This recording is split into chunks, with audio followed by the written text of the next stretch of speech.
All right, let's dive right into this explainer by looking at a completely fascinating paradox. You know those wealthy, totally stress-free retirees? The folks who are 75, 80, maybe 85 years old, just living these incredibly comfortable lives without even an ounce of financial panic? Well, they actually manage to keep their wealth by doing something that feels completely counterintuitive. They flat out refuse to buy what everyone else in the world considers totally normal. Which naturally begs a pretty massive question right out of the gate. What exactly is this one weird habit of these stress-free retirees? I mean, how are they avoiding those exact same financial pitfalls that literally drain regular hardworking people dry? The answer is surprisingly simple, yet honestly wildly difficult for most of us to execute. They just quit buying stuff. Now, obviously, they still buy the necessities. They have plenty of those. But today, we're going to unpack the specific, really surprising traps that regular retirees constantly fall into, while the truly wealthy just kind of sail right on by. So, let's kick things off with group number 1, the depreciation traps. Let's look at the brutal math behind the ultimate American status symbol, right? The brand new car. Imagine this. You go out and buy a shiny new $65,000 SUV. By the time you drive it off the lot, pull into your driveway, and pop the trunk to grab those celebratory dealership balloons, you have literally just lost $10,000. It's a visceral financial pain. You basically paid 10 grand for the privilege of being the very first person to spill coffee on those seats. In 3 years, that $65,000 vehicle is worth, what, maybe $39,000?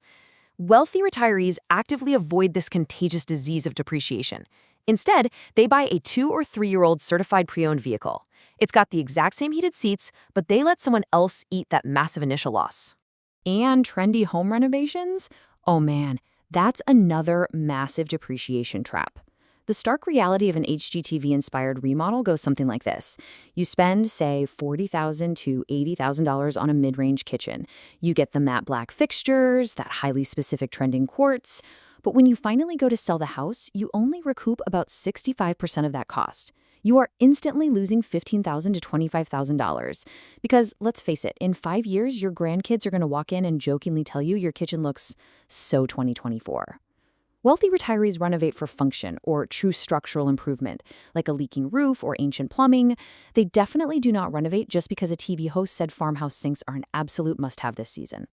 Then, there's this fascinating psychological shift from the 30-something logo phase to actual, true wealth.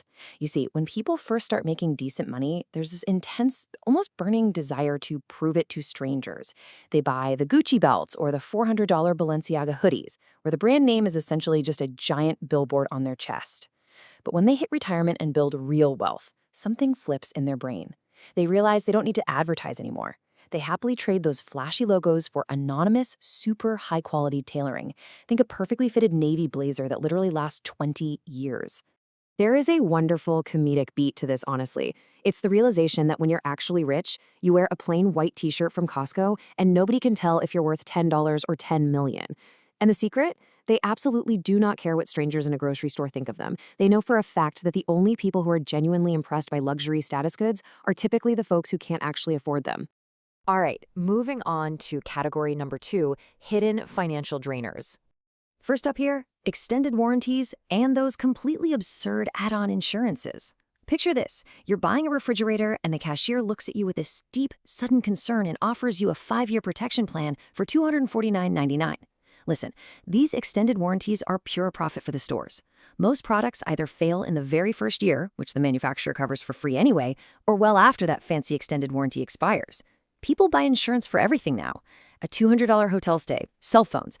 Honestly, I wouldn't be surprised if there's pet insurance for a goldfish out there. So the crucial point boils down to this wealthy philosophy right here. Insure the catastrophic stuff, self-insure the rest. A savvy retiree maintains great health insurance, robust homeowners insurance, strong liability coverage. But they categorically refuse to pay $14.99 a month to insure a toaster oven. The rule of thumb is simple. If you can't afford to replace a small item out of pocket without insurance, you probably shouldn't have bought it in the first place. Now we reach a hidden drainer that silently devastates portfolios, the percentage-based financial advisor. Let's look at the horrifying compounding math here. Step 1, you've got a solid $1 million nest egg. Step 2, your advisor takes a seemingly tiny 1% annual fee. I mean, it's just 1%, right? Well, step 3 is where the math really bites you. Over a 25-year retirement, that tiny little 1% fee can devour up to $500,000 of your hard-earned money. That's $500,000 gone. And often, it's just for someone to call you once a year and tell you to write out the market. Compare that 1% skimming model to what wealthy retirees actually prefer, the fee-only fiduciary. Instead of a silent, invisible percentage drain just constantly ticking away, savvy retirees pay a flat $300 to $500 hourly rate or a flat annual fee. You literally just pay them when you need actual, comprehensive planning advice, and that is it. No skimming. The math is brutal but simple. The less you pay in fees, the more you keep, and the wealthier your retirement becomes. Okay, on to number 3, expensive lifestyle illusions. Let's compare some real costs here. On one side, we have the classic, stereotypical expensive retirement hobbies, golf and boating. Between a $15,000 country club membership, all the golf equipment, the clubhouse lunches, you can easily burn 25 to 50 grand a year. On the flip side, we have hobbies like hiking, gardening, reading books from the public library, or, fishing from a $300 kayak instead of a giant yacht. Over a 25-year retirement, you might spend just $500 total on those things. That massive gap? That's the difference between leaving your kids $1 million inheritance and having to awkwardly ask them to help you pay your property taxes. Here is the absolute golden rule for your free time. If a hobby causes a credit card heart attack every single time you open your monthly statement, it's not a hobby anymore. It's a financial obligation with extra steps. Hobbies are meant to relax you, not induce sheer financial panic. Finally, let's talk about number 4, our grand finale, the silent wealth thief. This silent thief takes down way more retirements than bad investments or market downturns combined. But it rarely gets talked about because, frankly, it's rooted entirely in uncomfortable human psychology. I am talking about emotional purchases. You're bored on a random Tuesday afternoon, so what do? You shop online. You feel a little lonely, so you order something just to experience that tiny spark of joy from a mail delivery. A friend posts photos from a luxury cruise on Facebook, so you book one out of sheer envy. Or maybe the grandkids visit and you impulsively drop $400 on toys. Wealthy retirees have built an emotional spending immunity against these exact triggers, and they've done it over decades of practice. Take that grandchild example. There is such a profound difference between spoiling with money and spoiling with time. Dropping $400 on easily forgotten plastic toys honestly pales in comparison to the value of giving your grandkids your actual time. Time is a significantly more valuable gift. And beautifully, it doesn't show up as a painful line item on your credit card statement at the end of the month. So how do they actually stop the impulse? Well, they use the ultimate superpower, the 30-day pause rule. Before they click buy now on a late-night 10:30 p.m. Amazon cart, they stop and ask themselves this exact question: will I still be glad I bought this in 30 days? It's an incredibly effective test to weed out fleeting emotional impulses from genuine, actual needs. Because it all boils down to this profound realization: money simply cannot fix feelings. A random afternoon of boredom, sadness, or anxiety cannot be cured by reaching for your wallet to try and make those feelings magically disappear. Once you truly realize that spending won't actually solve the underlying emotion, you save yourself an absolute fortune. To pull this all together, just think about this incredible contrast in daily living. You've got the neighbor who is 76 years old, still working some part-time job he absolutely hates, just so he can pay for his leased Cadillac and his third trendy kitchen remodel.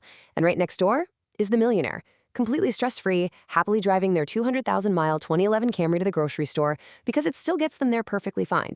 It's such a powerful psychological shift, isn't it? So as we wrap up this explainer, I want to leave you with a direct, totally judgment-free challenge to take with you tonight. Which of these 7 traps hits closest to home for your own spending habits? Look, we're all guilty of falling into at least one of these traps occasionally. But evaluate your own triggers. Try testing out that 30-day pause rule and start mastering your own financial psychology, because that is how you keep the wealth you have worked so hard to build.